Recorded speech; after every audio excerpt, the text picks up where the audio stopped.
অনেক দিন হলো এই কুলো ডিজাইনটা আমি করেছিলাম, কিন্তু না আমি ভিডিও এডিট করতে পারছিলাম না, ভয়েস দিতে পারছিলাম না। একটু ব্যস্ত থাকার কারণে মাঝে বোনেরও বিয়ে ছিল, তো সেই জন্য আমি এডিট করতে পারছিলাম না।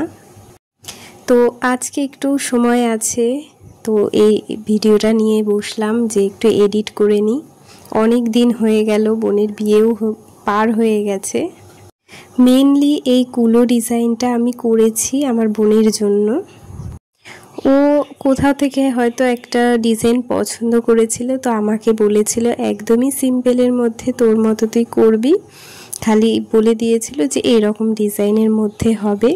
তো সেই নিয়ে আমিও বসে পড়েছিলাম এই ডিজাইনটা করার জন্য। আর ডিজাইনটা পুরো কমপ্লিট হওয়ার পর ওরও ভীষণ ভালো লেগেছে। ঘরে রং তুলি এগুলো সবই আমার ছিল, খালি ভার্নিশটা লাস্টে ওটা ছিল না, কিন্তু শেষ মুহূর্তের মধ্যে চলে এসেছিল। আমি অর্ডার করেছিলাম, তো ভার্নিশটাও পেয়ে গেছি। আর ও না কুলোটা অনেক আগে থেকেই কিনে রেখেছিল, আমাকে দিয়ে গিয়েছিল যে তুই তোর সময় মতো করে দিবি। তো আমিও বিয়ের কয়েকদিন আগেই কুলো ডিজাইনটা করতে বসেছিলাম। এই ডিজাইনগুলো করা না সত্যি একটু ধৈর্যের ব্যাপার লাগে, কারণ এই ডিজাইনগুলোর মধ্যে অনেকটা টাইম দিতে হয়। তো এই কুলো ডিজাইনটা করতে আমি প্রথমেই পুরো কুলোতে হোয়াইট কালারের ফেব্রিক কালারটা আমি দিয়ে দিয়েছিলাম। আবার অনেকে দেয় হচ্ছে প্রাইমার কালার যেটা হয় সেটাও দেয়, আমার কাছে তো ছিল না সেটা, তো আমি ফেব্রিক কালার দিয়েই করেছিলাম। আর তারপর তো মাঝের যেই হলুদ কালারটা ওইটা দিয়ে নিয়েছিলাম, তার পাশ দিয়ে অরেঞ্জ কালার, আর শেষে রেড কালারটা আমি করেছি। তারপর আমি পাশ দিয়ে যেই ডিজাইনগুলো করছি কলকার ওপরে, তো সেগুলো আমি অনেক বেছে বেছে করেছিলাম যে কোনটা করলে ভালো লাগবে।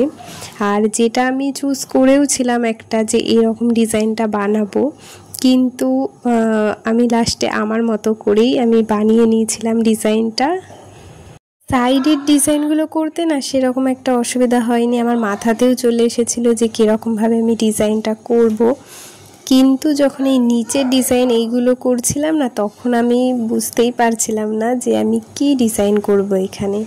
তারপর অনেক আমি দেখেওছি যে ডিজাইন বেছেছি যে এরকম ধরনের করলে হবে কিনা বা করব কিনা, কিন্তু আমার পছন্দ হয়নি। তো লাস্টে অনেক ভেবেচিন্তে কুলোটা সামনে রেখে আমি আমার মতো করে দিয়েছি। তো লাস্টে দেখছি ভালোই লাগছে। আর এই জায়গাটা না আমি ফার্স্টে একটা অন্য ডিজাইন করেছিলাম, তো ওটা আমার পছন্দ হয়নি বলে আমি আবার এই শুভ বিবাহ এটা লিখে দিয়েছি। আর লাস্টে ভার্নিশটা করে নিয়েছি যাতে টিকবে অনেক দিন এই ডিজাইনটা। যে পুরো কমপ্লিট।